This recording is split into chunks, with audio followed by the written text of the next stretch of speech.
नको नको मना गुंतुमाया जाळी, नको नको मना गुंतुमाया जाळी, काळाला जवळी ग्रासावया, काळाची उडी पडेल बाजीवा, सोडविना तेव्हा माय बाप, सोडविना राजा देशीचा चौधरी, आणि सोयरी बली बली, काळाची उडी पडेल बाजीवा, सोडविना तेव्हा माय बाप, तुका म्हणे तुला सोडविना कोणी, तुका म्हणे तुला सोडविना कोणी, एका चक्रपाणी वाचोनिया, काळाची उडी पडेल बाजीवा, सोडविना तेव्हा माय बाप. विठ्ठल विठ्ठल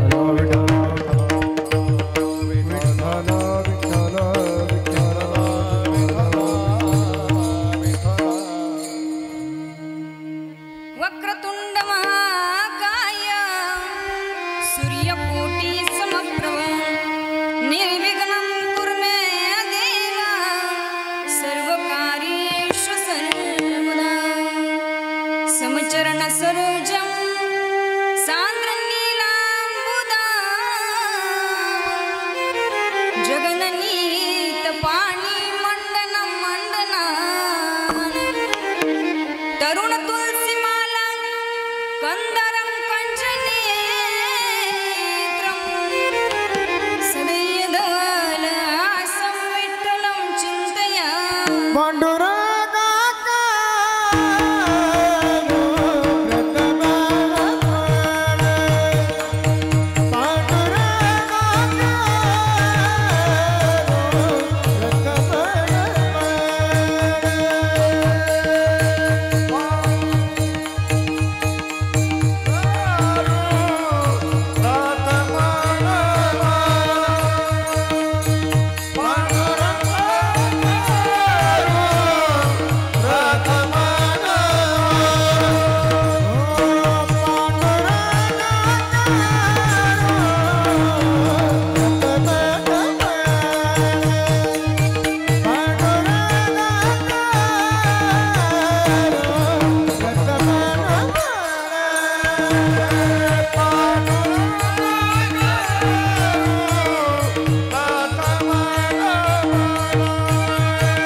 त्यांच्या कृपादाने कथेचा विस्तारू, बाबाजी सद्गुरु दास तुका, कलावज्ञ जीव दरार्था अवतारं, कला कांकते ज्योतिका मोदिवक्रं, कला निश्वादा पणोदाय दीक्षं, समाधिस्थ मूर्तिं भजे ज्ञानदे. ओम नमो ताने ज्ञानेश्वरा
सकलात्मृती प्रकाशु मने निवृत्ती दासु अवधारी जोजी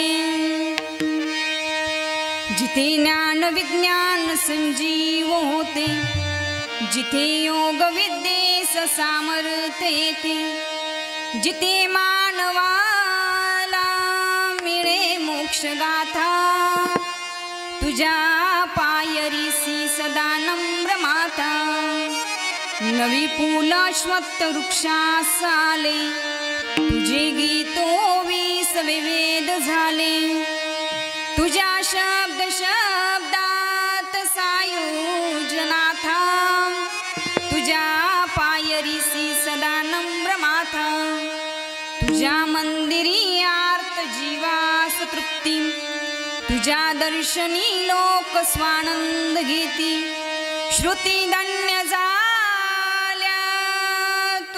गीत गाता तुझ्या पायरीसी सदा नम्र माथा विश्वाचा तो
विश्रांती पावलो सांभाळा उत्तरी वाढवी अंतरी प्रेम सुख नको नको मना गुंतु माया जाळी नको नको मना गुंतु माया जाळी काळा आला जवळी ग्रासवया काळाची एवढी पडील बाजीवा सोडविना तेव्हा मायेवा प्रस्तुत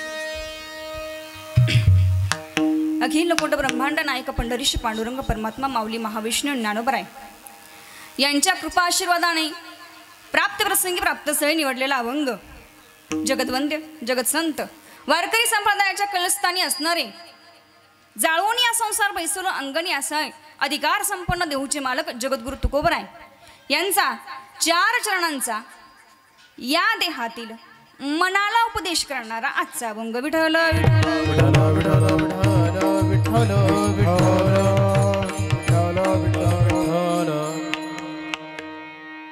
अभंगाचा थोडक्यात अर्थ म्हणजे ठळक बातमी सांगून जाईल अशा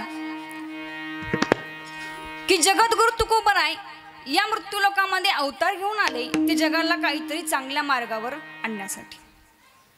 जग अज्ञानात चाललेलं आहे, ज्ञानी असून सुद्धा अज्ञानी झालेले आहेत अशा लोकांना चांगला मार्ग दाखवण्यासाठी या ठिकाणी आले।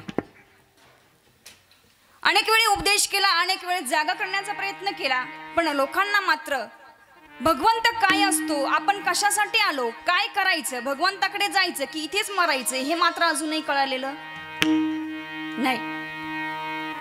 म्हणून तुकोबरायांना प्रश्न पडला की यांना किती सांगावं पण हे ऐकत नाही, आता यांना करावं तरी काय। म्हणून यांच्या देहामध्ये महत्वाचं कोण असेल की ज्याच्या तालावर ही नाचतात। विचार केला तर हे मनाच्या अधीन गेलेले आहे, मनाच्या ताब्यात हे गेलेले आहे। मग जर यांच्या मनालाच उपदेश केला तर,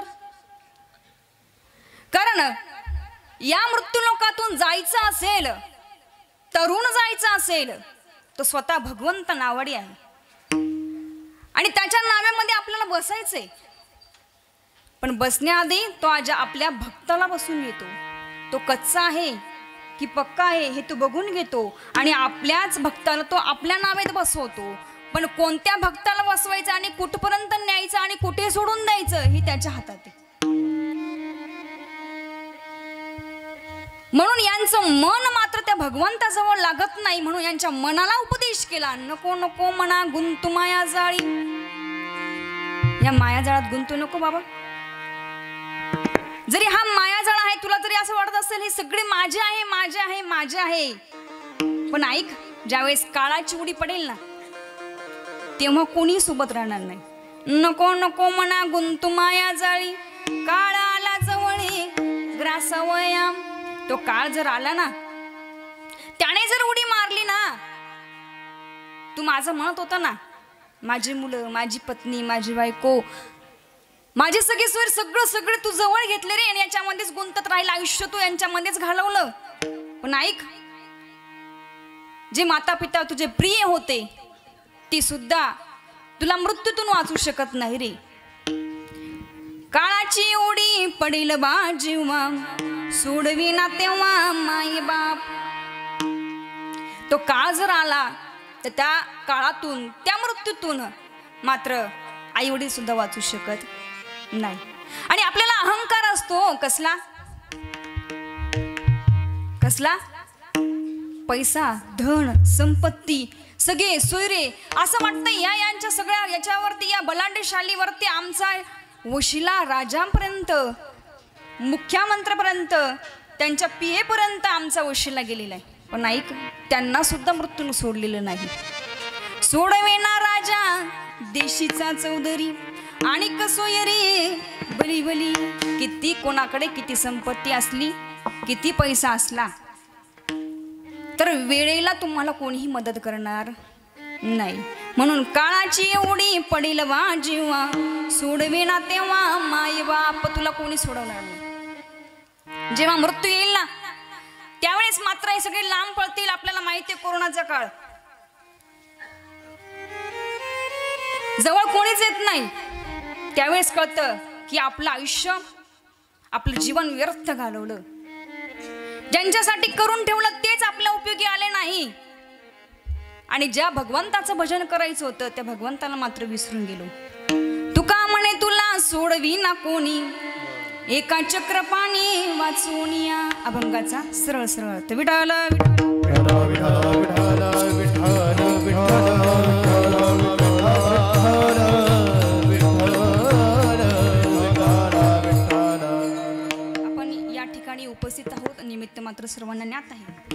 या प्रभू रामचंद्रांच्या पदस्पर्शाने पावन झालेल्या, साधू संतांच्या पदस्पर्शाने पावन झालेल्या पुण्यनगरीतील टोपे कुटुंबातील कैलासवासी नामदेव पांडुरंग टोपे या पिताश्रींना इहलोकाची यात्रा संपून आज परिपूर्ण 1 वर्ष पूर्ण झालेलं आहे. आणि त्यानिमित्ताने आमचे अण्णा काका असतील, ज्ञानेश्वर काका असतील, कानिपनाथ काका असतील, सर्व नातू पंतू मुली सर्वांनी या ठिकाणी आपल्या पिताश्रीचं पिंडदानाचं, द्वितीय पिंडदानाचं कार्य या ठिकाणी पूर्ण केलेलं आहे. आजपर्यंत वडिलांनी आमच्यासाठी काय केलं आणि आम्ही त्यांच्यामुळे या ठिकाणी आहोत, या ऋणातून उतरणी होण्यासाठी त्यांचा हा चाललेला हा प्रयत्न, हे सत्कर्म त्या जीवात्म्यापर्यंत पोहोचावं. कारण आज त्या पिताश्रींचा या जडजीवांमधून उद्धार होणार आहे. कारण आज त्यांचा 12 महिन्याचा 16 गावांचा प्रवास आज पूर्ण झालेला आहे. आणि हा प्रवास पूर्ण झाल्यानंतर आज मात्र जे काही सत्कर्म आपण आज त्यांच्या पित्यार्थ त्यांचं स्मरण करून, त्यांची आठवण करून आपण त्यांच्यापर्यंत पोहोचवणार आहोत, ते सत्कर्म त्या जीवापर्यंत पोहोचवल्यानंतर त्यांचा मात्र या जडजीवांमधून उद्धार आहे. आणि हा सुंदर सोहळा या कुटुंबाने या ठिकाणी आयोजित केला. त्यानिमित्ताने या सोहळ्यासाठी उपस्थित असणारे आमचे उत्कृष्ट गायनाचार्य गानगंधर्व ऋषिकेश महाराज नवले ते देखील या ठिकाणी उपस्थित आहे. त्याचप्रमाणे आमचे विनोद महाराज सुंदर असं गायन ज्यांचं आहे ते देखील या ठिकाणी उपस्थित आहेत. आमचे बंधू भाऊसाहेब महाराज बोराडे ते देखील या ठिकाणी उपस्थित आहेत. त्याचप्रमाणे सर्व पिंपळस भजनी मंडळ ते देखील आवर्जून या ठिकाणी उपस्थित आहे, त्यांनाही धन्यवाद. त्याचप्रमाणे उत्कृष्ट अशी मृदुंगाची साथ असणारे आमचे मृदुंगाचार्य सचिन महाराज सुपेकर ते देखील या ठिकाणी उपस्थित आहेत. त्याचप्रमाणे हार्मोनियम वादक आमचे बंधू चंद्रकांत मोरे ते देखील या ठिकाणी उपस्थित आहे. आणि छोटे छोटे लेकरं जे टाळ घेऊन उभे आहेत ते सुद्धा आमचे भवलाल महाराज काकड संस्थेचे विद्यार्थी या ठिकाणी उपस्थित आहेत. त्यांचंही एकदा जोरदार टाळी वाजवून या ठिकाणी स्वागत करायचं. कारण आजकाल तरुण पिढी इकडे वळायला नाही म्हणते, कारण आम्हाला मोबाईल जास्त प्रिय झालेला. इकडे शक्यतो कोणी वळत नाही. 2-2 तास टाळ घेऊन उभं राहणं सोपं वाटतं का? एकदा घेऊन बघा. 2 तास उभं राहायचे. आणि सुंदर वारकरी मंडळी या ठिकाणी उपस्थित आहेत. आमचे ज्यांचं आवाज कुठे कमी जास्त करायचा, कुणाला वाढवायचा, कधी वाढवायचा, कसा वाढवायचा याचं परिपूर्ण ज्ञान म्हणजे आमची विकी दादा. आणि आमचे हा कार्यक्रम पुन्हा तुम्हाला ऐकायला मिळेल. पुन्हा बाबांचं आठवण झाली, पुन्हा स्मरण झालं तर पुन्हा तुम्हाला हा सोहळा बघायला मिळेल. ते आमचे वैभव महाराज खांगाळ त्यांचं माऊली यूट्यूब चॅनल हे देखील या ठिकाणी उपस्थित आहेत. त्याचप्रमाणे सर्व सगळे सोयरे मित्रमंडळी सर्वजण या ठिकाणी उपस्थित आहेत. त्याचप्रमाणे आमचे विनिकरी बाबा ते देखील या ठिकाणी उपस्थित आहेत. सर्वांच्या उपस्थित घड्याळाचा काटा खूप पुढे गेला आहे, त्याच्यामुळे राहिले सर्वांचे नावं तरी आमचे मोहिते पाटील ते देखील या ठिकाणी उपस्थित आहेत. काहींची नावं मला माहीत नाही, पण सर्वांचं नाव घेऊन या ठिकाणी वेळेला न उशीर करता आपण लगेच चिंतनाला सुरुवात करूया. विठ्ठल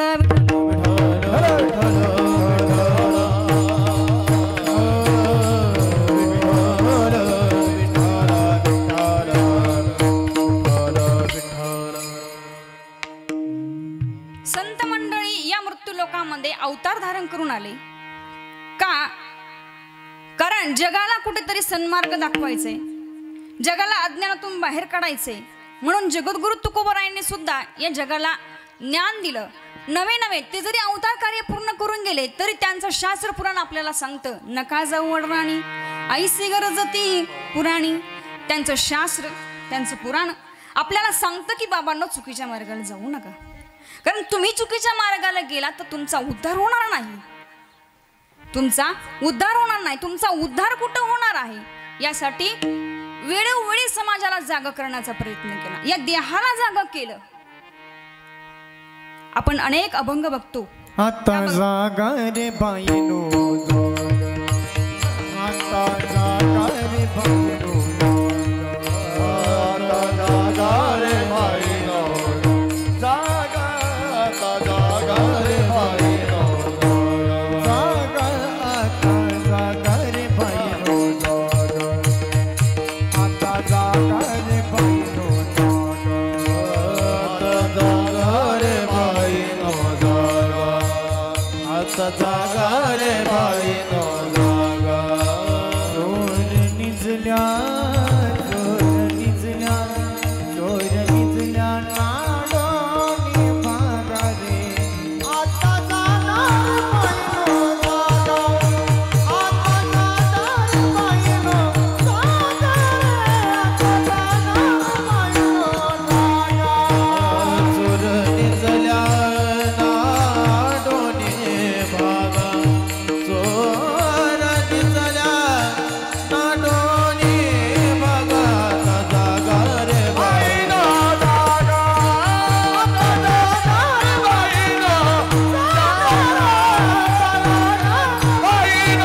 जागेच आहात.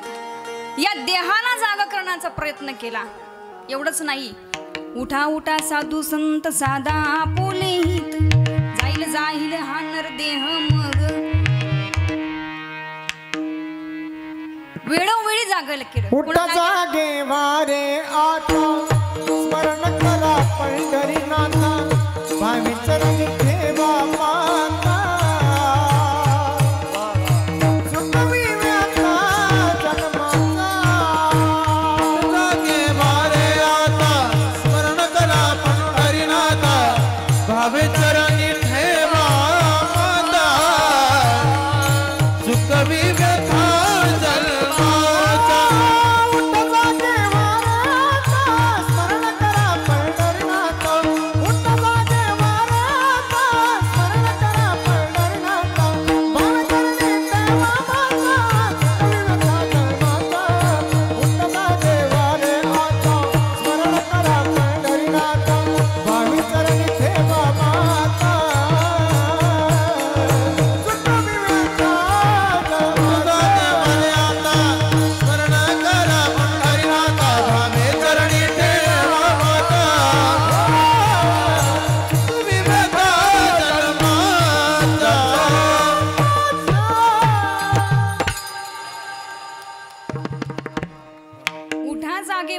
स्मरण करा पंढरीनाथा.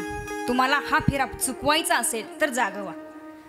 या 84 लक्ष योनीतून तुम्हाला बाहेर फिरायचं ही मुख्य द्वार आहे. कोणतं? हा मनुष्य देह.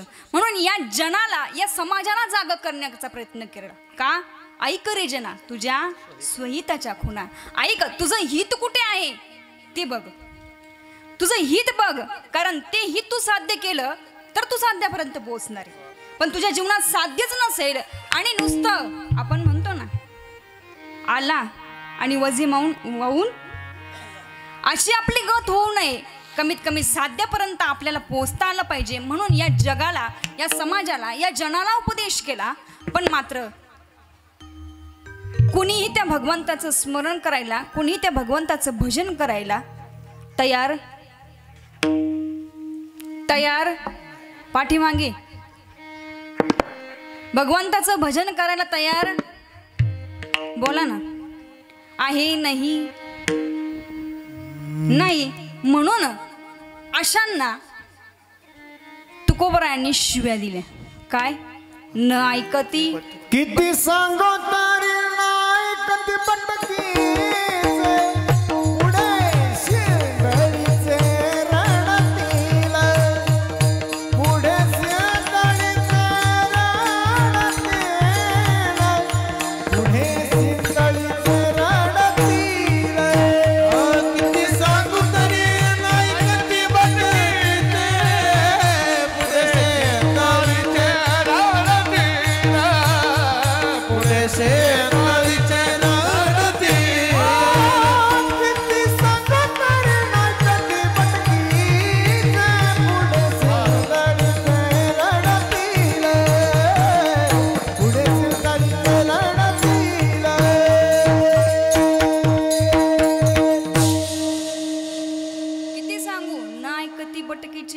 पुढे शिंदाळीचे रडतील.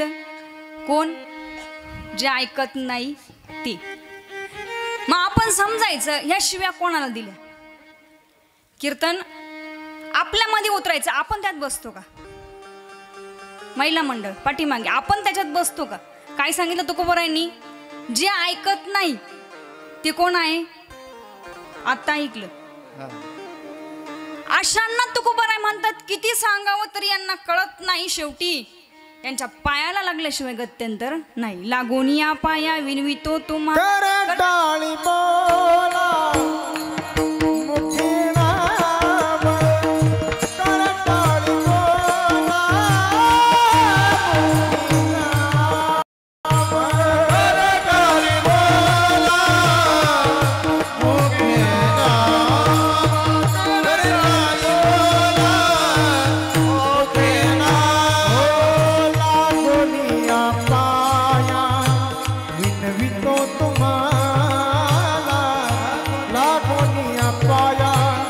विनवितो तुम्हाला करताळी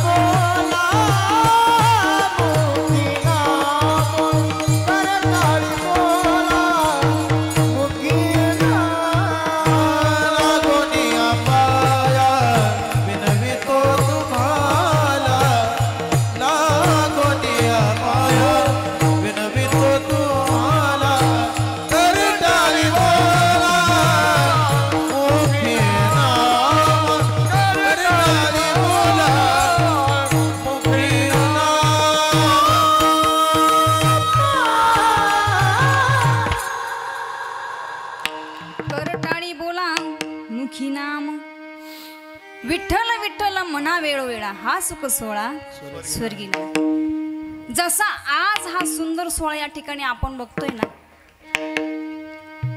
सुंदर वाद्य आहेत, सुंदर गायनाचार्य आहेत, सुंदर तुम्ही पण आहेत, सर्व याजण या ठिकाणी मस्त या सोहळ्याचा आनंद घेत आहेत. पण हा आनंद स्वर्गात नाही.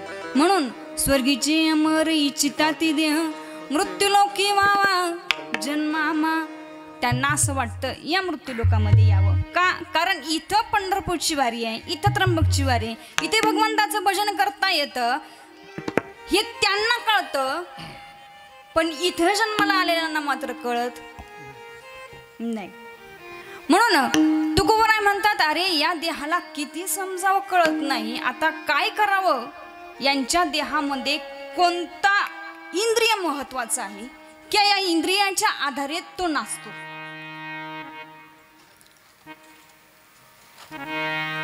या इंद्रियामधून कोणतं इंद्रिय महत्वाचं आहे की ते भगवंताजवळ जातं, कोणतं इंद्रिय महत्वाचं आहे की त्या इंद्रियाने भगवंताला प्राप्त करता येतं. म्हणून त्याचा शोध घेतला आणि समोर आलं ते म्हणजे मन. या देहाला सांगून उपयोग नाही, हे भगवंताचं भजन करत नाही. म्हणून आता त्या मनाला उपदेश करावं आणि त्याला सांगावं, त्याला उपदेश करावा. काय अभंगाचं प्रथम जन. नको नको मना गुंतू मायादारी, नको नको मना गुंतू मायादारी, नको मना गुंतू मायादारी, नको नको मना गुंतू मायादारी, नको नको मना गुंतू मायादारी, नको नको मना गुंतू मायादारी, नको नको मना गुंतू मायादारी, नको नको मना गुंतू मायादारी. काळ्याला जवारी या गहवाया,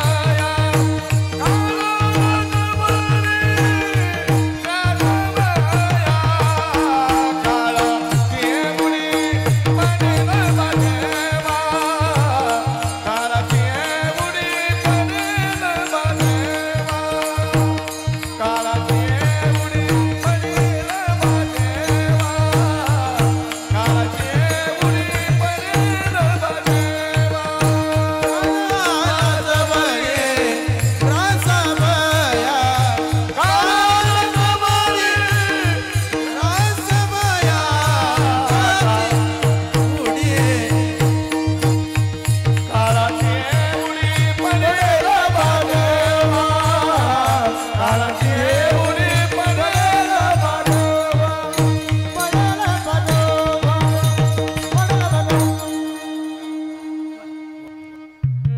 जगद्गुरु तुकोबरायांनी या मनाला उपदेश केला. का केला सर या मनाला उपदेश?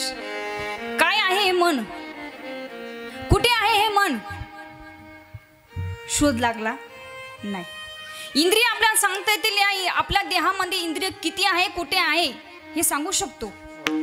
हृदय कुठे आहे हे सांगू शकतो. कुठे? शरीराच्या कोणत्या बाजूला? उजव्या. बरोबर ना? कुठे आहे? डाव्या बाजूला. आपल्या शरीरामध्ये किडनी आहे, हे सगळं आपल्याला सांगू शकतो.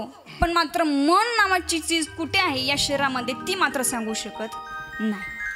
आणि या मनाविषयी आमच्या माऊलींनी सांगावं, मन हे कुठे आहे? मन हे बुद्धीच्या बाहेरी आणि अहंकाराच्या उरावरी. कुठे आहे? मन हे बुद्धीच्या बाहेर आहे आणि अहंकाराच्या उरावर आहे. म्हणजे आपल्याला असं कळेल की बुद्धीच्या बाहेर मन आहे, बुद्धीमध्ये नाही. म्हणजे बुद्धी आणि मन स्वतंत्र आहे. बुद्धी आणि मन स्वतंत्र आहे, बाजूबाजूला आहे, ते बुद्धीमध्ये नाही. म्हणून आपण बघा, बुद्धीची आणि मनाची नेहमी युद्ध आणि लढाई होत असते. बरोबर? मनाचं आणि बुद्धीचं सारखं भांडण चालू असतं. कारण आपण जर बघितलं तर कोणताही निर्णय घेत असताना मन म्हणतंय हे करू ते करू हे करू ते करू, पण बुद्धी म्हणते अरे स्थिर राहा ना, एका ठिकाणी स्थिर राहा ना, एकावर निर्णय घे ना. पण मात्र मन ऐकत नाही. म्हणजे मन आपल्या समोर अनेक पर्याय निर्माण करतं, ती स्थिर नाही, कोणत्याच पर्यायावर स्थिर नाही. तशी बुद्धी एका पर्यायावर स्थिर असते, ती म्हणते नाही हेच करायचं. आपणच बघा ना, कार्यक्रमाला यायचंय, या ठिकाणी बसायचंय, आता सगळे समोर येऊन बसले, तुम्ही मंडळी सगळे समोर येऊन बसले, पण पाठीमागच्यांना असं वाटतंय पुढे जावा की नाही, पुढे जावा की नाही, मध्येच उठता येतं की नाही, बरोबर. म्हणजे काहीतरी दोन पर्याय त्यांच्या समोर आहे. पण तुम्हाला काय असं वाटलं, कशाला उठायचंय, कोण येईल मग ताई, एकदा कशी बोलती काय सांगते, अभंग ते अभंगाच्या बाहेर कळेल, पुढे येऊन बसावं हे तुम्हाला वाटलं, म्हणून तुम्ही पुढे येऊन बसले. म्हणजे तुमचा निर्णय ठाम. पण ज्यांचा निर्णय ठाम नाही त्यांच्या समोर काय आहे, द्विधा मनस्थिती आहे, हे करू की ते करू, ते काय आहे, मन आहे. म्हणजे मन आपल्या समोर अनेक पर्याय निर्माण करतं, पण बुद्धी मात्र तिच्यावर ठाम असते. विठ्ठल विठ्ठल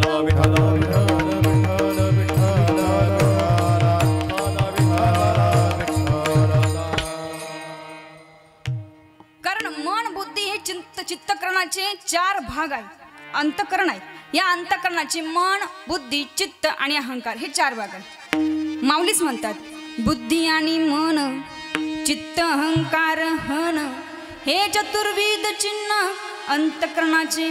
माऊली म्हणतात बुद्धी आणि मन, चित्त, अहंकार हे चार आपल्या अंतकरणाचे भाग आहे, ते त्याच्या कार्यानुसार बदलत असतं.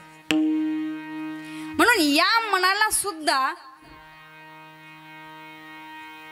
जगद्गुरु तुकोबराने सांगितलं की या मायाजाळात गुंतू नको. आपण जर बघितलं तर या मनाला आपण जर कितीही आवरायचा प्रयत्न केला ते मन आवरत नाही, किती बांधून ठेवण्याचा प्रयत्न केला तर बांधता येत नाही. तुम्ही सगळे इथे बसले, सर्वजण इथे बसलेले आहेत की नाही, पाठीमागे महिला मंडळ इथं आहे ना, तुम्ही म्हणाल तुला दिसत नाही, मला दिसतंय. तुम्ही देहाने इथे आहात, मनाने आहात का? बहुता चंचल चपला, बहुता चंचल चपला, जाता येता न लगे वेळा, जाता येता न लगे वेळा. बहुता चंचल चपला, बहुता चंचल चपला, जाता येता न लगे वेळा, जाता येता न लगे वेळा. हरी बहुता चंचल चपला, जाता येता न लगे वेळा. चंचल चपला, जाता येता न लगे वेळा.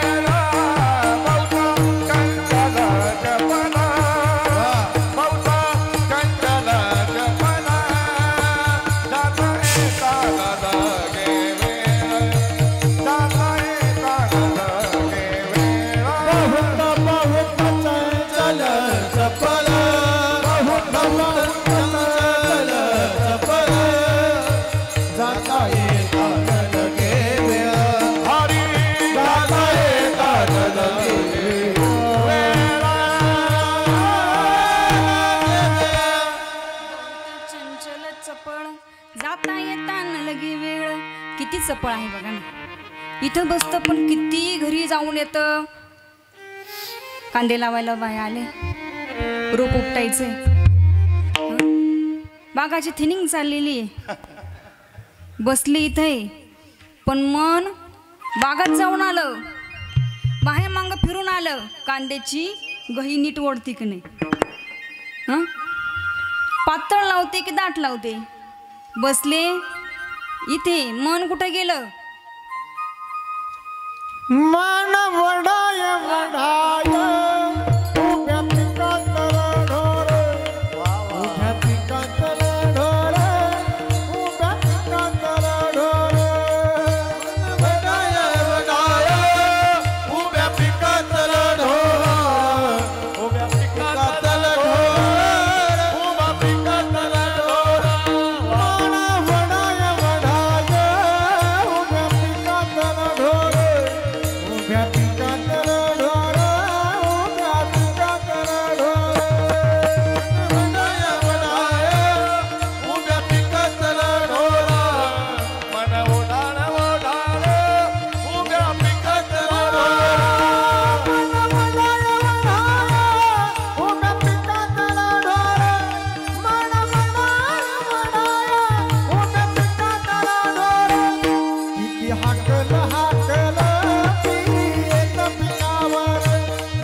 वाकल हाकल फिरी येत पिकावर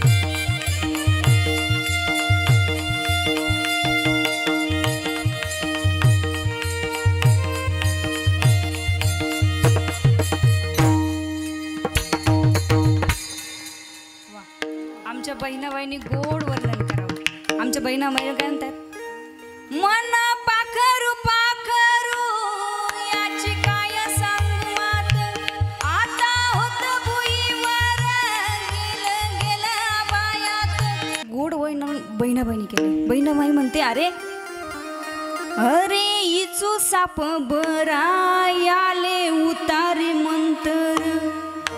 काय हे मन असं जिवार आहे. जिवार म्हणजे जहरी आहे. याच्यापेक्षा इचू आणि साप बरा त्याला उतरवण्यासाठी मंत्र आहे, डॉक्टर आहे. पण मनाला जर लहर आली तर त्याला उतरवणार कोणीच. काय गोड वर्णन आहे बघा ना बहिणाबाईचं. कारण मन ज्या विषयांच्या आहारी जातं, ज्या विषयामध्ये गुंततं आणि ज्या विषयामध्ये गुंतल्यामुळे तो मनुष्य आपल्या मस्तकी पाप घेतो. आपण म्हणतो की आपल्या जीवनामध्ये आपल्या आयुष्यामध्ये सुख आणि दुःख येतं. सुख काय येतं, दुःख काय येतं, याला कारण काय. ज्यावेळेस दुःख येतं त्यावेळेस पाप उदयाला येतं आणि ज्यावेळेस सुख येतं त्यावेळेस पुण्य उदयाला येतं. मग पाप काय येतं याचं कारण आपलं मन विषयांच्या आहारी गेलेलं आहे. आपलं मन विषयामध्ये गुंतलेलं आहे आणि विषयामध्ये गुंतल्यामुळे ते पाप म्हणून आपल्या मस्तकी येतं. मग ते मन कुठे गुंतवायचं हे आपल्या मनावर आहे. विषयात गुंतवायचं की भगवंताच्या नामस्मरणात गुंतवायचं. कारण विषय किती आहे, 5. शब्द, रूप, स्पर्श, रस आणि गंध. या 5 विषयामध्ये ते इतकं गुंत की त्याला असं वाटतं सगळं माझं विश्व हेच आहे. समजण्यासाठी, कारण आता थोडंसं असं वाटते पाठीमागे इथून गेलं की काय काय चालले, मन मन मन मन काही विषय समजानाच आहे. छोटंसं उदाहरण सांगते तुमच्या भाषेत. राजा आणि राणी दोघांनाही पुत्र नाही. आता ते म्हातारे झाले, पण आता हे राज्य कोणाकडे द्यायचं आहे म्हणून सेवकाला सांगितलं की आता जा आणि असे तरुण तरुणी निवडून आण की जे विद्वान आहे, पंडित आहे, हुशार आहे, की ते आपल्या राज्याचा सांभाळ करतील. सगळीकडे सूचना पसरली. राजा आणि राणीला आपलं राज्य कोणाला तरी द्यायचंय, पण त्यासाठी कोणीतरी हुशार पाहिजे, कोणीतरी विद्वान पाहिजे, कोणीतरी पंडित पाहिजे. दुसऱ्या दिवशी सकाळी सर्व महालामध्ये आले. सर्वांनी बघितलं, सर्वांनी विचारलं, सेवकाला विचारलं काही तिकीट, काही पॉकेट आहे का, काही पास आहे का मध्ये जाण्याचा. सेवक म्हणतात नाही, तिकीट नाही, पास नाही, काहीच नाही. पण तुमची आत गेल्यानंतर परीक्षा होणार आहे. कारण या राजवाड्यामध्ये 5 महाल आहेत. काय आहे, 5 महाल आहेत आणि या प्रत्येक महालामधून तुम्हाला पुढे जायचंय आणि 6व्या महालामध्ये राजा आणि राणी बसलेली आहेत. या 5ही महालामधून जो कोणी प्रथम राजा आणि राणीकडे जाईल तो मात्र या राजवाड्याचा, या राज्याचा राजा असेल. बघा 5 महाल कसे आहे. पहिला महाल आहे, सर्व तरुण तरुण मंडळी सगळे मध्ये गेले आणि पहिल्या महालामध्ये मात्र त्या ठिकाणी सुंदर संगीत आणि संगीताचं वाद्य आहे. काय आहे, एका बाजूला मृदुंग आहे, हार्मोनियम आहे, टाळ आहे, पखवाद आहे, वीणा आहे, गिटार आहे, दुसऱ्या बाजूला ढोलकी आहे. त्याच्यातलं मला वाद्य माहित नाही. अजून काय, तुम्हाला कळलं असेल मला काय बोलायचं. ढोलकी आल्यानंतर समजतं लगेच. ते वाद्य तिथं आहे. ज्यांना संगीताची आवड आहे, ज्यांच्यामध्ये तो गुण आहे, ते व्यक्ती मात्र त्या ठिकाणी गेल्यानंतर त्या संगीतामध्ये, त्या वाद्यामध्ये गुंग झाले आणि तिथेच थांबले. राहिलेले पुढच्या महालात गेले. पुढच्या महालामध्ये सुंदर गाद्या आहे आणि गाद्यांवरती सुंदर स्त्रिया आहे. काही ते गाद्यांवरती आणि त्या स्त्रियांमध्येच रममान झाले आणि बाकीचे तिसऱ्या महालामध्ये गेले. आता तिसरा महाल म्हणजे पंचतारांकित हॉटेल. काय? पंचतारांकित हॉटेल. तिथे 5 पक्वानांचं जेवण आहे, पेय आहे. आता पेयमध्ये काय काय येईल मग तुम्हाला चांगलं माहिती आहे. चहा, कॉफी, ज्यूस, ती छोटी बाटली, तिच्यापेक्षा ती मोठी बाटली, बरोबर? बाबा विनेकरी बाबा, बरोबर ना? ती छोटी बाटली, ती मोठी बाटली, सर्व तिथे आहे. आणि 5 पक्वानांचं जेवण तिथं आहे. जी खादाड व्यक्ती आहे ती मात्र तिथंच थांबली. कारण आमचं मन त्याच्यामध्ये गुंतलेलं आहे ना. हो, कशामध्ये? त्या पेयामध्ये गुंतलेलं आहे, खाण्यामध्ये गुंतलेलं आहे. ते घेतल्याशिवाय आमचा दिवस जात. आपल्याला उठल्या उठल्या चहा तर लागतो ना. हो, असं काय म्हणते? लागतो ना चहा. सकाळी उठल्या उठल्या त्याचं इतकं वशन लागलेलं आहे. सकाळी उठल्या उठल्या पहिल्या हातात काय काय कप, पहिल्या हातामध्ये ते लागतं. त्याच्याशिवाय अहो एवढंच काय. आमचंच उदाहरण सांगते. आमचे महाराज यांना कॉफीची इतकी सवय. दिवस उगल्यापासून कमीत कमी दिवसभरामध्ये 7-8 कप होत असतील. आत्याबरोबर आमची मंडळी बसलेली सगळी. वैताग आला होता आपल्याला रोज एवढी कॉफी करून द्यायची. बरं, त्या कॉफीने किंवा चहानं शरीर खराब होतंय हे सुद्धा त्यांना कळत. किती सांगा, वैताग आला. एक दिवस सांगितलं आता घरामध्ये कॉफीच राहिली नाही. त्यांना लक्षातच दिलं नाही. आणि झालं असं, त्या सकाळी कॉफी उकळवलीच नाही. असं सांगितलं घरामध्ये कॉफी संपली, घरी गाडी पण नाही, आणायला जायला चान्स नाही. बाहेर गेले की घरात यायचे, मला असं काय होतंय काही समजतच नाही. बाहेर गेले की मला असं काय होतंय मला समजतच नाही. 12 वाजून गेले, माझं डोकंच राहत नाही म्हणे विकीदादा. काय? डोकंच राहत नाही म्हणे. मला कळलं यांचा प्रॉब्लेम कुठे आहे. आता ऐकत असतील, ही खरी गोष्ट आहे, त्यांना विचारा नाही. आमच्या काकांना म्हटलं आता उचला यांना. उचला म्हणजे उचला डायरेक्ट न्या नाही असं नाही. आता उचला यांना आणि जाऊन द्या दवाखान्यात. डॉक्टरांनी चेक केलं. डॉक्टरांना लगेच कळलं, महाराज तुम्हाला कसलं व्यसन आहे का? हो, काय बोलता महाराज? व्यसन? माझ्याकडे बघून तर म्हणा ना व्यसन. अहो हो म्हणे हो, आज सकाळी मी कॉफीच घेतली नाही. डॉक्टरांनी गोळी दिली नाही, इंजेक्शन दिलं नाही, सलाईन नाही. 1 कप कॉफीचा बोलवला आणि पाजली. कॉफीच पाजली. आता मला सांगा, ते मन त्या कॉफीमध्ये इतकं गुंतलेलं, बुद्धी सांगते ती वाईट आहे. बुद्धी काय सांगते? ती वाईट आहे, ती पिऊ नको. कारण दुधाची कॉफी, दुधाचा चहा पिल्यानंतर अल्कोहोल प्रमाण, त्याचं प्रमाण वाढेल, पित्ताशयाचे खडे वाढतील आणि पित्ताशयाचे खडे जर वाढले तर तू मृत्यूला जवळ बोलवशील. ही बुद्धी सांगते. पण मन म्हणतं अरे घे मजा करून. दिवस राहिलेच किती, जीवन आहेच किती, मग घे ना मजा करून, काय हरकत आहे. कोण म्हणतं? मन. पण त्यांनी सोडली कॉफी. कारण परिक्रमाला गेले ना त्यावेळेस पण केलं होतं. मनानं ठरवलं होतं, मैयाला सांगितलं आता मैया मी कॉफी सोडली. हे उदाहरण आमचं सांगितलं की गोड हसू येतं. आणि तुम्हाला सकाळी सकाळी ती लागते तेव्हा. अरे ज्या व्यसनाने मनुष्याचं जीवन बर्बाद होऊ राहिलं, मनुष्याचा संसार बर्बाद होऊ राहिला, लेकरं बाळ उघड्यावर पडू राहिले, त्यासाठी जमिनी विकतायत, त्यासाठी घरं गहाण ठेवतायत, आपलं शरीर आपण नासवतोय, तरी कळत नाही दारू गांजा मत पियो यारू का अक्कल गुंग हो जाती है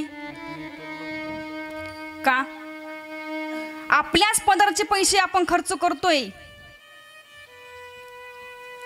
आपली जमीन विकतोय आपलेच लेकरं उघड्यावर पडतायत ही बुद्धी सांगत असते वेळोवेळी अरे हो सावध हो आता तरी सावध हो ना कशाला उगीच त्या मनाच्या आहारी जातोय पण ते मन ऐकत नाही आणि त्या महालामध्ये जे व्यसनाच्या आहारी गेलेले ते मात्र त्या महालामध्ये थांबले जातात बाकीचे मात्र पुढच्या ठिकाणी जातात त्या ठिकाणी चौथ्या महालामध्ये सुंदर कपडे आणि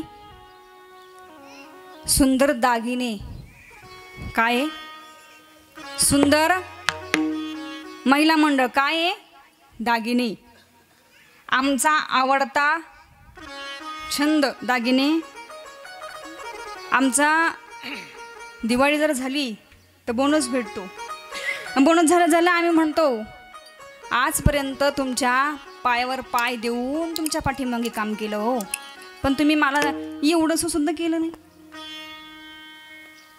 कुठे गमतलेलं आमचं मन ही माळ आली हातात माझ्या पोत सोन्यात गुंतलेलं आहे आणि काही ज्यांना त्याचा छंद लागलेला आहे ते मात्र त्या महालामध्ये गुंतले जिथे नवनवीन कपडे आहे जिथे रत्न सोनं चांदी त्या ठिकाणी आहे ते मात्र त्या ठिकाणी गुंतले आणि पाचव्या महाल्यामध्ये गेले त्या ठिकाणी मात्र सुंदर असं अत्तर आहे जे सुगंधित आहे ज्यांना कडक कपडे मी म्हणत नाही कडक कपडे घालायचे आणि सेंट मारून फिरायचं त्यांना म्हणत नाही मी पण काही काही आपण समाजात बघतो ना घरी काहीच नसतं पण कडक कपडे घालायचे आणि समाजामध्ये आपण काहीतरी आहोत म्हणून समाजाला दाखवायचं जे याच्यामध्ये गुंतलेले आहेत ते मात्र त्या पाचव्या महालामध्ये थांबले जातात सेवकाने बघितलं अरे किती वेळ झाला या 5 महालामधून अजून कोणीही बाहेर येत नाही थोड्या वेळ वाट बघितली आणि एकच मनुष्य त्याच्यातून बाहेर निघाला बघितलं सेवकाने ते जेवढे 5 महालामध्ये राहिलेले होते तेवढे सर्व हुसकून लावले या सुनिगो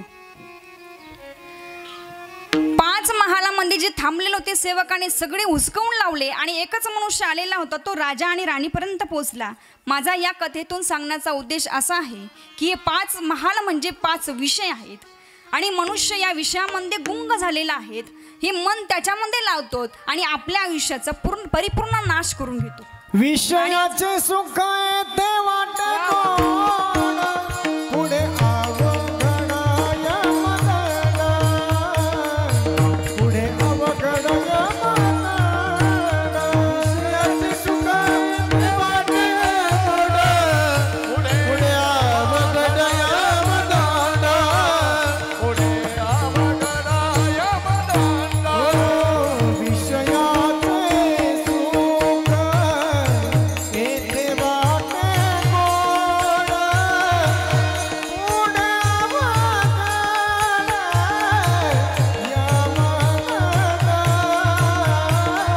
पुढे अवघड यमदंड,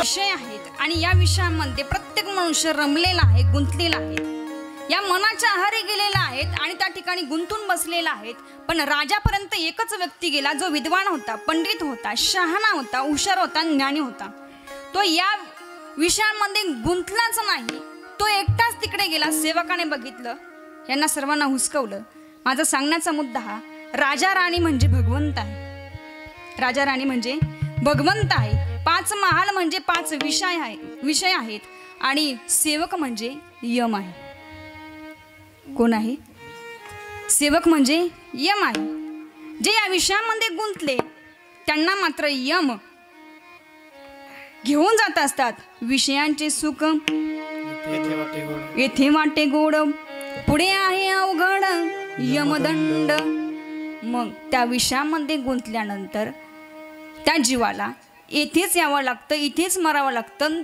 तो यमदूत त्यांना पुढे घेऊन जातो मग तो दंड कोणता आहे मारिती झोडिती तोडिती निष्ठूर यमाचे किंकर बहुसा काय करतात? मारित असतात, झुडीत असतात, तोडीत असतात. एवढी शिक्षा पुढे होते. नाही त्या यमासी करुणा बाहेर काढी कुठे प्राणा मोठा सापडे जैसा दाना चोर यातना घरी देतो. नाही त्या यमाशी करुणा बाहेर काढी कुठे प्राणा ओढार सापडे जैसा दाना चोर यातना घरी देतो.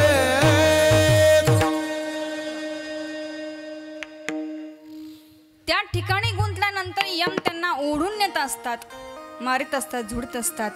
आणि हे सर्व प्रत्येक जीवाला हे भोगावं लागतं. का? कारण ते मन त्या विषयांच्या आहारी गेलेलं आहे. मग जर हे मन त्या विषयांच्या आहारी गेलं म्हटल्यानंतर आपल्या मस्तकी ते काय घेतंय? बोला ना, काय घेतंय? पापच घेतंय ना. आणि जे पाप केलं ते भोगल्याशिवाय जाणार नाही. तुका मने पापे इति रोगाची आरूपे इति रोगाची आरूपे इति रोगाची आरूपे तुका मने पापे हे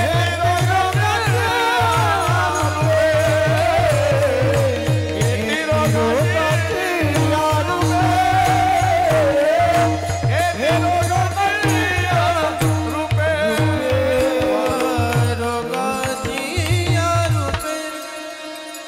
ते पाप कशाच्या माध्यमातून भोगावं लागतं? मग रोगाच्या. ते रोगाच्या रूपाने आपल्याला भोगावं लागतं. कारण मन त्याच्यामध्ये गुंतलेलं होतं. आणि रोगाच्या माध्यमातून ते भोगताना मात्र आपलं मन आजपर्यंत आयुष्यामध्ये काय करत होतं, काय केलं, आयुष्यभर काय कर्म केलं, कशामध्ये गुंतलं, हे करत करत शेवटी त्या मनुष्याचा, त्या जीवाचा मृत्यू होईपर्यंत, मृत्यू होत असताना त्याच्या मुखात सुद्धा काय जे जे कर्म घडे अंगी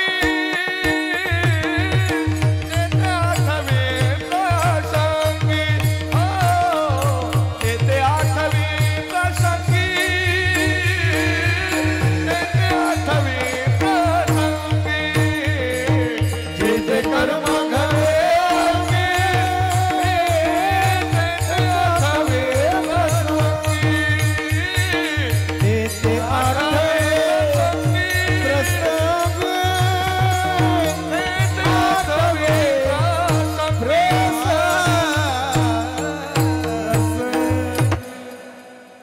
जे जे कर्म केलं आयुष्यभर, जीवनभर ते शेवटी आठवत असतं. मग आयुष्यभर तुम्ही विषयामध्ये गुंत झालेले आहे, तुम्ही विषयामध्ये सुख मानतायत, तर मग शेवटी काय आठवेल? शेवटी काय आठवेल? विषयच आठवतील ना. जे आयुष्यभर केलं तेच तुम्हाला आठवणार. म्हणजे शेवटी या मनाने आपण जीव दशाला प्राप्त होतो. शेवटी या शेवटी मन वायाच गेलेलं असतं ना. माऊलीच म्हणतात, वाया मन हे नाव एरवी कल्पनाची सावयव जयाचे निसंगी जीव दशा वस्तू. तुम्ही जीव दशेला कोणामुळे जातात? तर मनामुळे जातात. जीवदशा का प्राप्त होते? कारण हे मन पापा मागे जातं, विषयामध्ये गुंत. मग हे मन त्याच्यामध्ये गुंतू नये याच्यासाठी आपल्याला भगवंताचं स्मरण, भगवंताचं नाम मुखात पाहिजे. का? कारण तो काळ कधी येईल सांगता येत नाही. त्या पापालाच आमच्या निळोबरायांनी म्हटलेलं आहे, पापतया नाव परदारा गमन पाप ते परधन उपहास. निळोबराय म्हणतात, पाप कोणतं? परदारा गमन, परस्त्रीशी गमन करणं, परपुरुषाशी गमन करणं, हे म्हणजे पाप आहे. परधन, परधन म्हणजे लोकांचं, गोरगरिबांचं लुबाडून घेतलेलं धन, इस्टेट, संपत्ती, पैसा, हे परधन आहे. आणि या ठिकाणी लक्ष्मी थांबत नाही. आपण ज्यावेळेस बघितलं कौरव आणि पांडव यांच्यामध्ये युद्ध झालं आणि युद्ध झाल्यानंतर धर्मराज दुःखी झालेला आहे. त्या धर्मराजाला बघितल्यानंतर भगवान श्रीकृष्ण परमात्मा म्हणतात, काय एवढे दुःखी झाले? त्यावेळेस धर्मराज म्हणतात, भगवंता तुम्हाला सर्व माहीत आहे, मी जरी आज युद्ध जिंकलं असेल पण मात्र माझ्याच आप्तस्वकीयांचं रक्तरंजित राज्य मी आज उपभोगतोय, ते मला सहज मिळालं? सहज मिळालं का किंवा मागून घेतलं का? कबीरजी महाराज म्हणताना, सहज मिळे सो दूध सम मांग लिया सो पाणी, कहत कबीरा रक्त सम हो जिस्मी खिचातानी. सहज मिळालं तर ते दुधासमान आहे, मागून घेतलं तर ते पाण्यासमान आहे, आणि हिसकावून घेतलं तर ते कशा समान आहे? रक्तासमान आहे. मग आपण धन घेत असताना, धन वापरत असताना आपण ते कसं घेतलंय, कुणाकडून घेतलंय, त्याच्या मागे कुणाचा तळतळाट तर नाही ना. आपण जर हिसकावून घेतलेलं असेल तर मात्र ते पचणार नाही. म्हणून धन ही सुद्धा आपण जर ते दुसऱ्यांचं घेतलेलं असेल, हिसकावून घेतलेलं असेल, ते सुद्धा काय आहे? पाप आहे. ज्ञानोबा म्हणतात, परनिंदा सुद्धा पाप आहे. लोकांची निंदा करणं ही सुद्धा पाप आहे. याची डोकी त्याच्या डोक्यात, बरोबर ना? याच्या घरात भांडण लाव, त्याच्या घरात भांडण लाव. बुद्धी सांगते वाईट आहे करू नको, याचं पाप तुझ्या मस्तकी, पण मन ऐकत नाही. या तोंडाला बोलायला भाग पाडतं. या वाणीनं वाईट बोलत असतं, लोकांच्या घरामध्ये काडी टाकून मोकळं होत असतं, बरोबर? लोकांची निंदा केल्याशिवाय त्याला गप्प बसवत नाही. सासू सुना जरी बसल्या, कोणत्या सासू सुना जरी बसल्या, शेजारची सासू आणि शेजारची सून या दोघी कधीच एकत्र बसत नाही. शेजारची सासू आणि शेजारची सून दोघी एकत्र बसल्या, ती ही तिला विचारते तुझी सासू, आणि ती तिला विचारते तुझी सून. या दोघी पण सासू सुनाच असतात, पण त्यांच्यामध्ये कसं लागेल? मी इथं बोलते म्हणजे इथं टमाटमा करते, हिला खाली येऊ दे, कारण सगळ्या सासा बसल्या माझ्यावर इथं.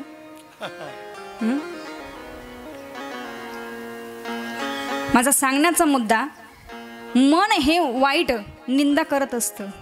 आज आपल्या समोर गोड बोलतात हो लोक, रडून आपल्याकडून विचारून घेतात, पण जाताना समोर जाऊन हसवून सांगतात. आपलेच असतात, लांबच्यांना माहीत नाही आपले आहे का, म्हणजे यांच्यामध्ये काय भांडण आहे, यांच्यामध्ये कोणता विषय, हे लांबच्यांना माहीत असतं का? कोणाला माहीत असतं? मी जवळच्यांनाच माहीत असतं ना. मग काड्या करणारे कोण असतं? लांबचे. जवळचेच असतं ना. पेटवण्याचं काम जवळचेच करत असतात, लांबच्यांना काही घेणं नसतं तुमच्याशी.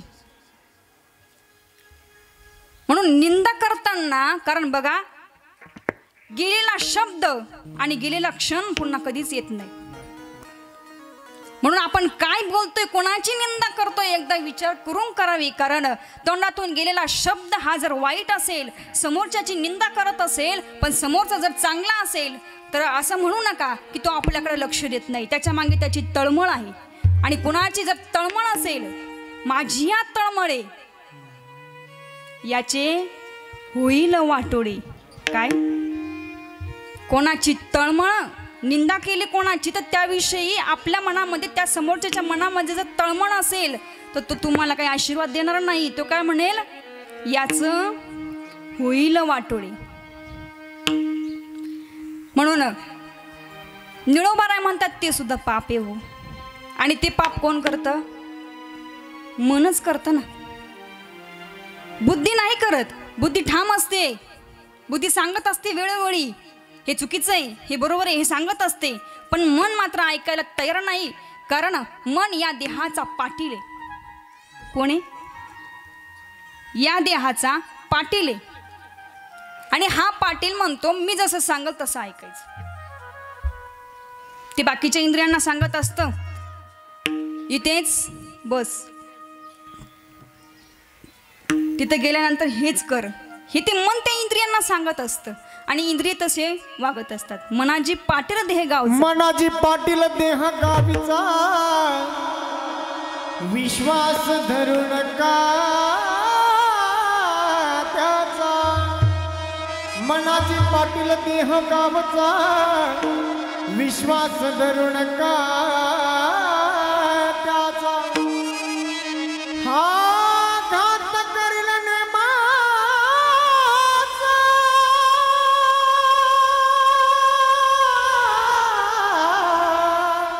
पाडील फाशी पाडील फाशी पाडील फाशी. मी आलो रायाचा जोशी होरा ऐका दादा, मी आलो रायाचा जोशी होरा ऐका दादा, मी आलो रायाचा दोष वर ऐका दादा, मी आलो रायाचा दोष वर ऐका दादा. मनाजी पाटील देह गावचा विश्वास धरू नका त्याचा. हा घात करील नेमाचा, पाडील फाशी पाडील फाशी पाडील फाशी. आलो रायाचा जोशी होरा ऐका दादा, मी आलो रायाचा जोशी होरा ऐका दादा, मी आलो रायाचा दोष वर ऐका दादा, मी आलो रायाचा दोष वर ऐका दादा.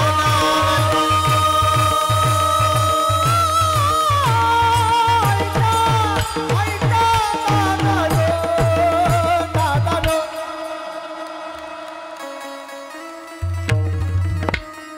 टाळ्या वाजवायला पण काही बिल येणार आहे का? हं? का नुसते बसले म्हणून बसलेच?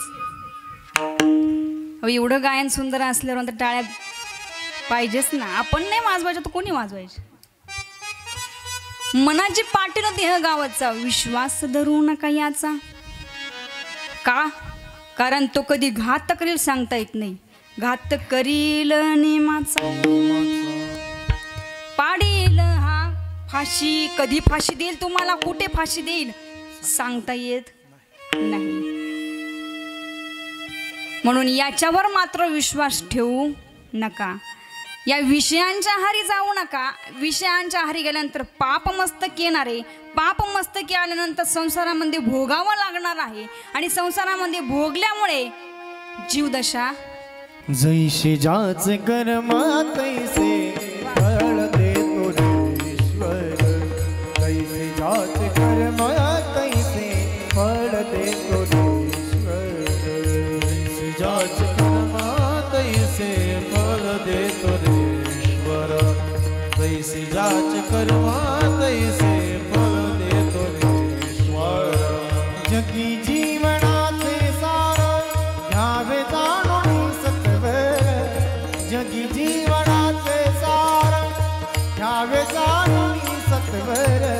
जैसे जाचे कर्म तैसे फळ देतो ईश्वर. जैसे जाचे कर्म तैसे फळ देतो ईश्वर. जैसे जाचे कर्म तैसे फल देतो ईश्वर. जैसे जाचे कर्म तैसे फल देतो ईश्वर. क्षणिक सुखासाठी आपुल्या कोणी होतो नीती भ्रष्ट. क्षणिक सुखासाठी आपुल्या कोणी होतो नीती भ्रष्ट. कोणी त्यागी जीवन आपुले दुःख जगी करण्या नष्ट. कोणी त्यागी जीवन आपुले दुःख जगी करण्या नष्ट. देह करी दे काही, देह करी दे काही, आत्मभोगी तो नंतर. जैसे जाच कर्म तैसे फळ देतो रे ईश्वर. जैसे जाच कर्म तैसे फळ देतो रे ईश्वर. फळ देतो रे ईश्वर. ईश्वर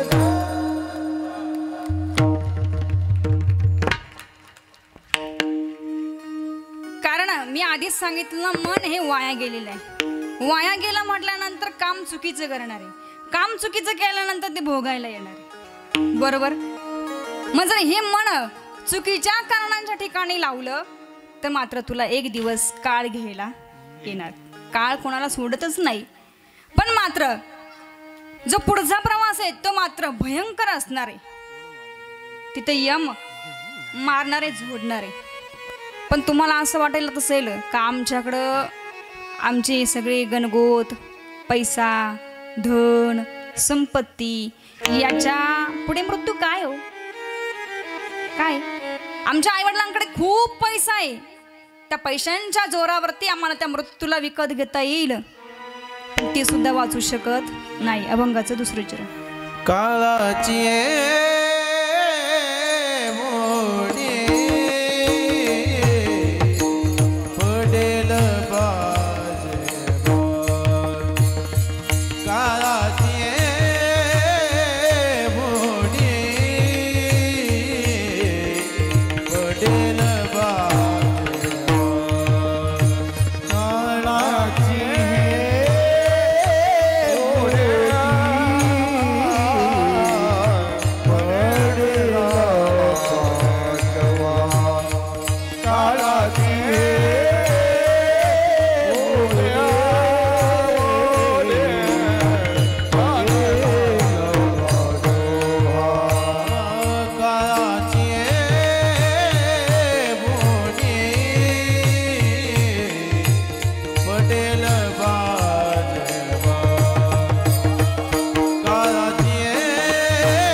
किती धनाढ्य असू, किती भलाढ्य असू, तर मृत्यू समोर तुमचं धन, तुमचं बळ काहीच नाही.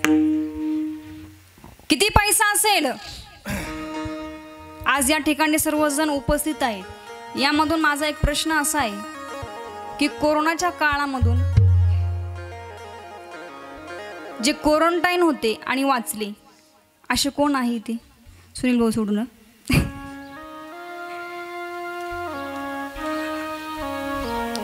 मी काही तुम्हाला काही विचारणार नाही, पण आहे कोण? आहे काही तर कोणी असं की क्वारंटाईन होते पण आता वाचले आहे? कोणीच नाही का? भाग्यवान आहे सगळे. ठीक आहे बसा. आहे पण बाबा, तुम्ही ज्यावेळेस क्वारंटाईन होते त्यावेळेस तुमच्या जवळ कोण आलं? हां नाही. त्यावेळेस काय आठवलं?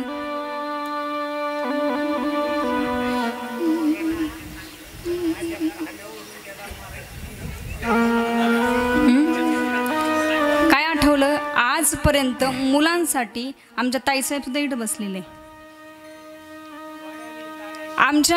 माझ्या मुलांसाठी मी सर्व धन, इस्टेट, संपत्ती सगळी कमवून ठेवली. एवढंच नाही, माझी पत्नी तिच्यासाठी काय केलं नाही हो.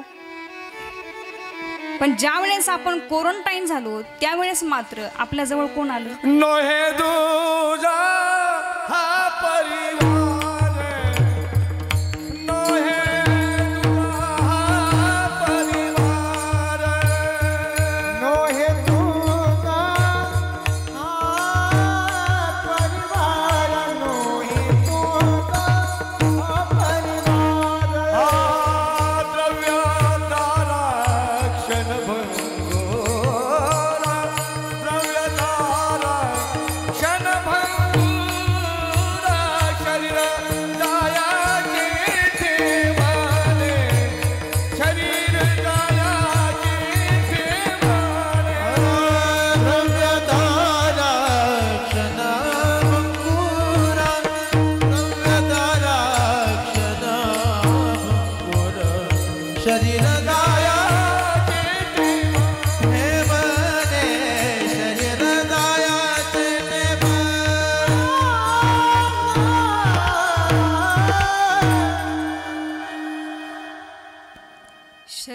जायाचे ठेवणे, तुमचं हे सगळं क्षणभंगुर आहे हो.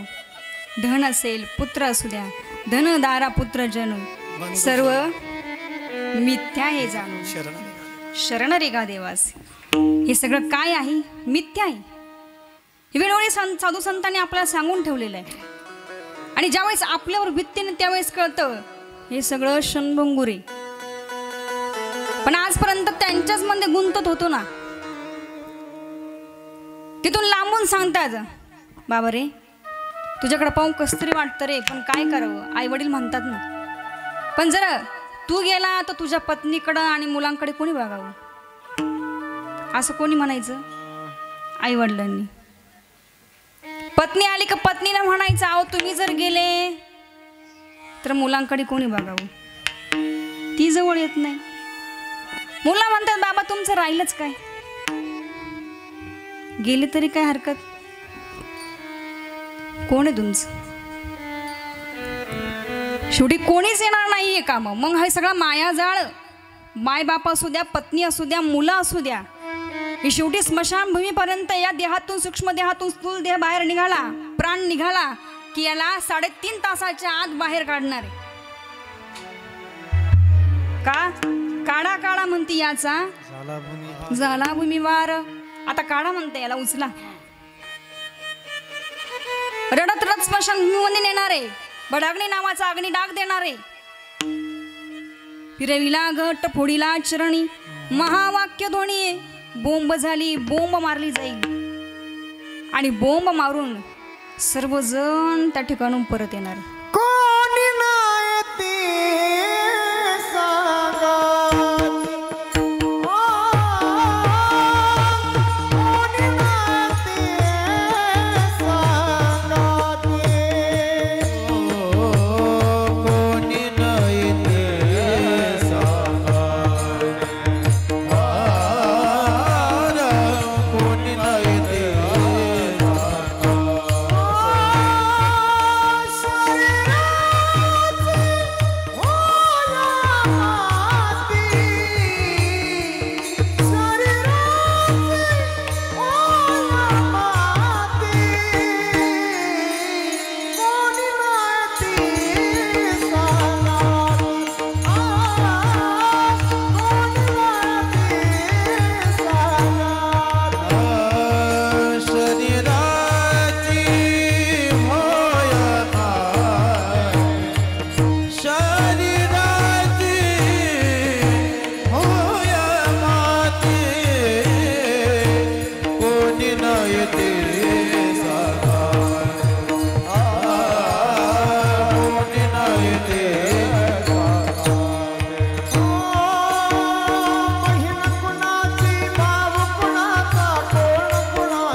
ज्यावेळेस हा सीन डोळ्यासमोर येतो त्यावेळेस खरं सांगा ना, कोण आहे आपलं? येणे एकलीची हो वाव. जाणे येऊ शेवटी. येताना एकटंच जायचंय आणि जाताना सुद्धा एकटंच जायचंय. इथे कोणीच नाहीये. सोडविना राजा देशीचा चौधरी आणि कसुयरी बली बली. ज्यावेळेस समस्या येतात, अडचणी येतात आणि अडचणी आली, समस्या आली, मुलीचं लग्न करायचंय, जा आपल्या सगळे सोयऱ्यांकडं आणि सांगा थोडीशी दे रे. दिवाळीनंतर आता दिवाळी झालीच, आता तुळशीचा विवाह झालाय, मुलीचं ठरलंय करायचंय. तो आधीच डोकं खाजत बाहेर येईल. टमाट्याला भाव सापडला नाही, द्राक्षाचे रान उभे. आपण सांगायच्या आधीच त्याच्या समस्या आणि अडचणी समोर येतील. मग सांगा ना, हे सगळे सोयरे काय कामाचे? मग इथं तुझं कोणीच वाचवणार नाहीये. मायबाप नाही, सगळे सोयरे नाही, मुलं मुली नाही, बहीण भाऊ नाही, कोणीच नाही. कारण बघा, या मृत्यूलोकामध्ये आपल्याला जन्म मिळाला ते भगवंताचे उपकार आहेत. ज्याच्याकडून आलो पुन्हा त्याच्याकडे जायचे, पण जात असताना मात्र त्याचं भजन करायचे. कारण बोधले महाराज म्हणतात, आलासी कोठून या जा शिकवणारे ठाणे, गरदार नाही तुझे अवघी लटकीच माया. ऐक, तू आला कोठून आणि तुला जायचं कोठून, कुठे हे मात्र तू विसरून गेला रे. आणि या संसारात, या मायाजाळामध्ये, या भवसागरामध्ये, या भव नदीमध्ये तू गुंग झाला. आला इथेच आणि मेलाही. जिकडे जायचं आहे तो रस्ता मात्र तू विसरून गेला. त्या भगवंताचं नामस्मरण तू विसरून गेला. मात्र एकदा त्या भगवंताचं एकदा मुखाने एकदा तरी भजन कर. सर्वांनी हात वरती करायचं आणि त्या भगवंताचं भजन करायचं. विठोबा रखुमाई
बघा, जगद्गुरु तुकोबरायांनी सांगितले हा माया जाळे हो. कारण ज्यावेळेस तुटला आयुष्याचा जोरा, एर वाऊगाची पसारा, हा सगळा पसारा राहणार आहे आणि तो पाठीमागेच राहणार आहे. सोबत कोणी येणार नाही. किती धनवान असू द्या, किती धनशाली असू द्या, बलाढ्यशाली असू द्या, पैसा अडका जमीन सर्वजण याच ठिकाणी राहणार आहे. मग आपल्याला नेणार कोण आहे? आपण या ठिकाणी जिवंत कोणामुळे आहोत? आपण प्रत्येक दिवस बघतोय, प्रत्येक क्षण आपल्या आयुष्यातला पुढे चाललेला आहे. कोणामुळे चाललेला आहे? सूर्य रोज उगवतोय, त्याची किरण आपण बघतोय, त्याचा प्रकाश आपण बघतोय, रोज फुलं उमलतात, रोज आपण बघतोय, पण कोणाच्या सत्तेने? आपण प्रत्येक क्षण, प्रत्येक श्वास आपण घेतोय, कोणामुळे घेतोय? मग चालवणारा कोण आहे? म्या बोलविला वेदू बोले, म्या हलविला प्राणू हाले.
शरीर कोणाची सत्ते कोणामुळे शरीर चाललेलं आहे? अहो तोच आहे, तोच म्हणतो नवा मी पुराणू सहजी मी सततू सर्व मी सर्वागतू सर्वाती तू मीच सगळीकडे.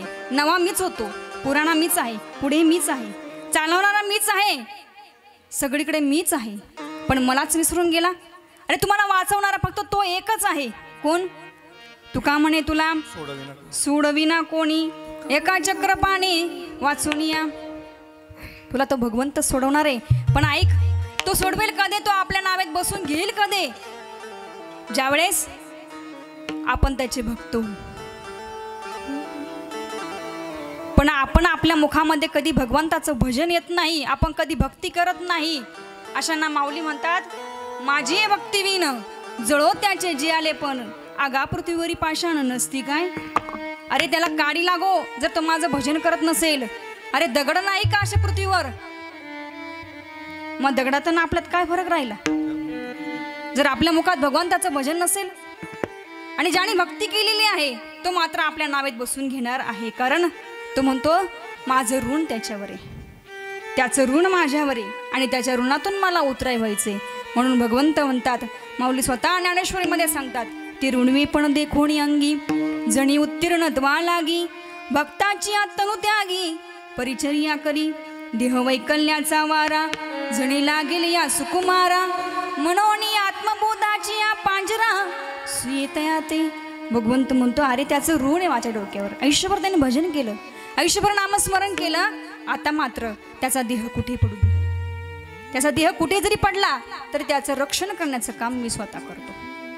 म्हणून त्या भगवंताच्या हातामध्ये आपला हात द्यायचा आहे आणि हा संसार करत चालायचा आहे. कारण संसार करावा कसा? आपली म्हण आहे, संसार असावा. बोला बोला तुमची म्हण, संसार असावा नीट का, कुठे दिसू नये फाट का, पण तो कसा करावा? राहायचंय संसारात. जसा एखादा दिवा प्रज्वलित केला तर तो उंबऱ्यात जर ठेवला त्याचा प्रकाश आतही पडतो आणि बाहेरही पडतो, तसा संसार करायचा आहे. संसार करत असताना एका बाजूने माता पित्यांची सेवा करायची, मुलांचं संगोपन करायचंय, पण एका बाजूने पराकोटीचा परमार्थ करायचा आहे. कारण वाचवणारा तो एक भगवंत आहे.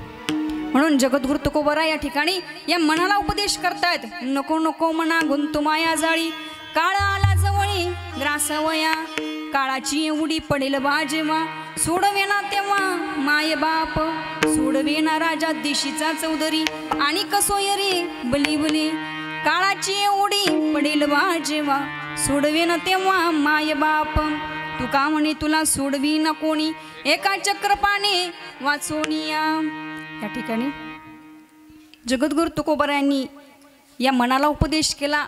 तुकोबरा यांचं म्हणणं जरी वेगळं असेल पण या मनाला कुठं कुठं गुंतवावं आणि कुठे गुंतू नये असं मी सोप्या भाषेत या ठिकाणी सांगण्याचा या ठिकाणी प्रयत्न केला. ज्ञानेश्वर माऊली